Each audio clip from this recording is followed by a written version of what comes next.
5 години 30% повисоки субвенции ќе добијат земјоделците кои наместо жито ќе произведуваат пиперки, домати и краставици на отворено или во пластеници или подигнат овошни и лозови насади.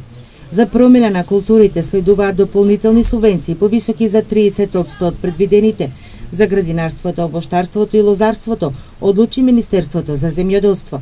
Дали оваа мерка дестимулативно ќе влијае на производителите на лебно жито, ќе значи ли намалување на површините со житарици, кои онака во последниве години поради ниските откупни цени и временските неприлики се намалуваат.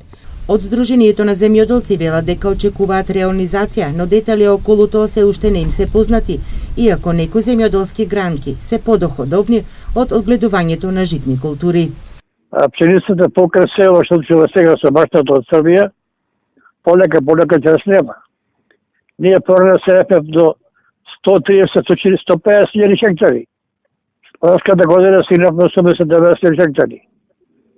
Значи цената на пшеницата е ниска, се намалува, плюс има разни модернизации за баштата од Србија и ред други работи. Пшеницата е стратешки производ, но со години наназад површините и производството се намалуваат. Во 2005 имало 108.000 хектари со пченица, а сега се намалени на околу 73.000 хектари. Рекордна пород во овој период била реколтата 2016 со ожнејани 306.000 тони. Катастрофално лоша е ланската година со просечни приноси од 2300 килограми по единица хектар и со 37% намален род од претходната година. Лани се собра род од 190.000 тони лебно жито. Домашните потреби се околу 300.000 тони. Недостигот од пченица секоја година се покрива со увоз.